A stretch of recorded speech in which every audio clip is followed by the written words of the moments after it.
You know, the TARDIS is one of those things everybody thinks they understand. They know it's a ship. They know it travels through time and space, that it's bigger on the inside. But there's something about it that's always bothered me. There's a part of the TARDIS the Doctor almost never explains. Not clearly and definitely not directly. And that's strange because the Doctor loves explaining things. He'll tell you how time works. He'll tell you how the console works. He'll tell you why the doors open the way they do. But when the TARDIS makes a decision on its own, when it refuses him, when it actually steps in, he moves right past it. And I want to know why. Because if the TARDIS can make decisions, then somewhere inside that ship, there's a place where all of those systems come together. And once you accept that, you have to ask a harder question. What if not every decision we credit to the Doctor actually starts with him? Okay, last time we talked about the outside and the inside, the police box and the impossible space. This time we're going underneath that, because the TARDIS isn't just reacting. It's choosing. And machines don't choose unless something is weighing options. So what we're going to do is walk through what the show has actually shown us over the years. The systems, the power, the memory, the warnings. And then we're going to follow all of that to the place where those choices are made. Which means it's time to go to the wall.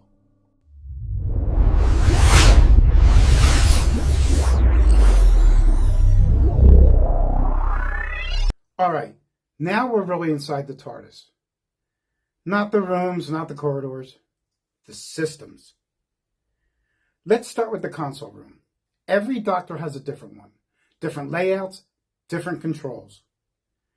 We've seen Doctors rip panels off, hotwire it, rebuild it, even fly the ship from a secondary console room. That tells us the console is not the brain. It's an interface. It's how the Doctor talks to the ship, which means the thinking is happening somewhere deeper. Now let's talk about the Eye of Harmony. We're told directly in The Deadly Assassin that the TARDIS is powered by a captured black hole. That's not just power. That's time itself. The Eye of Harmony exists outside normal cause and effect. So the TARDIS isn't just moving through time. It's plugged directly into it. When something is about to go wrong with time, the ship doesn't calculate it like a computer. It feels it. And that power doesn't just move engines.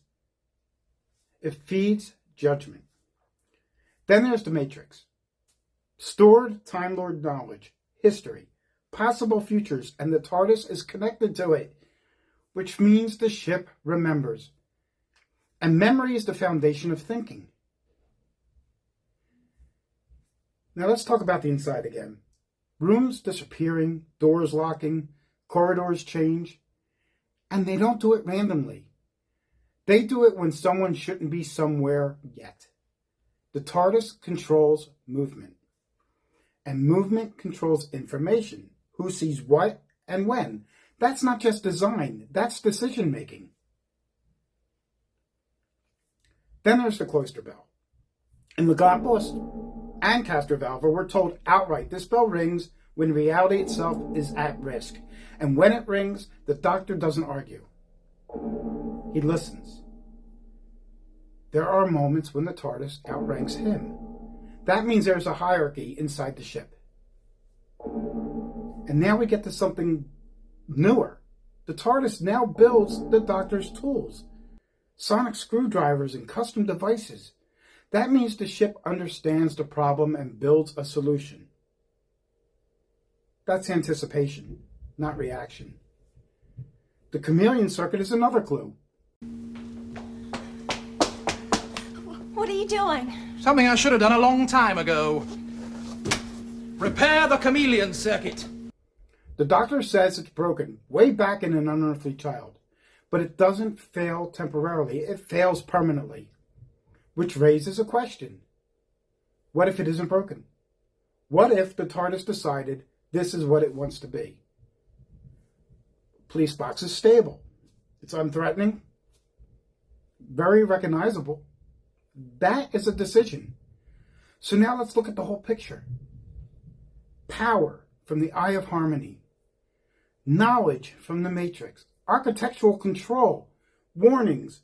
Tool creation. Identity. All of that flows inward.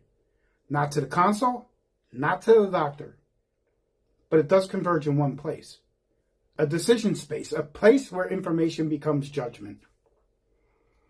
Now we talk about translation, because this is where the show tells us something very, very important. In the end of the world, Rose realizes she can understand everyone. And she asks how. And the doctor tells her the TARDIS is doing it. Inside her head. Without asking. They all speak English. No, you just hear English. It's a gift of the TARDIS. The telepathic field gets inside your brain, translates.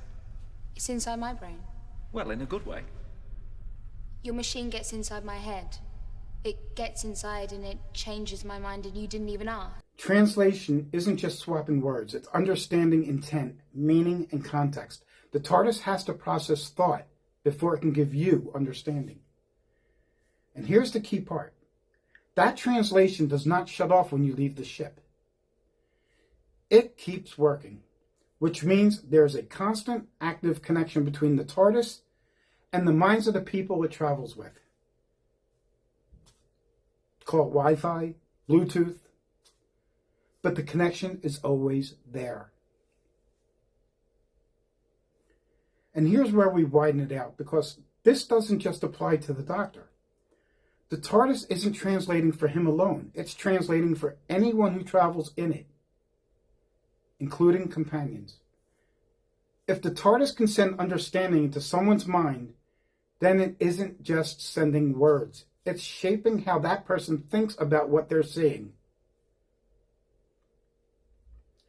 And once you accept that, you realize something really important. This isn't about control. It's about influence. So when the doctor says, I've got an idea, or when a companion suddenly puts the pieces together, the question isn't who's in charge. The question is, who helped that idea form in the first place? So now, let's look at that moment again. The doctor says, I've got an idea. But what if sometimes he didn't? What if the TARDIS assembled the information, recognized a pattern, and passed the solution along? And the doctor experienced it as insight, because that's how a silent partner works.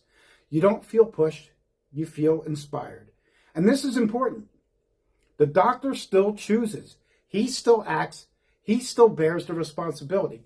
But not every idea has to start with him for that to be true. Sometimes the best ideas come from collaboration, even when one partner never speaks. So let's go back to where we started. That part of the TARDIS the doctor never really explains. I don't think it's a single circuit. I think it's the place where all the circuits meet. The part of the TARDIS that thinks with him. And maybe that's why the doctor doesn't like talking about it. Because once you admit you have a silent partner, you're not the only genius in the room. The doctor, he's still making decisions. But the TARDIS may be helping decide which ideas ever reach him in the first place. I'm David, the Unconventional Whovian, and the TARDIS may have been thinking alongside the doctor all along.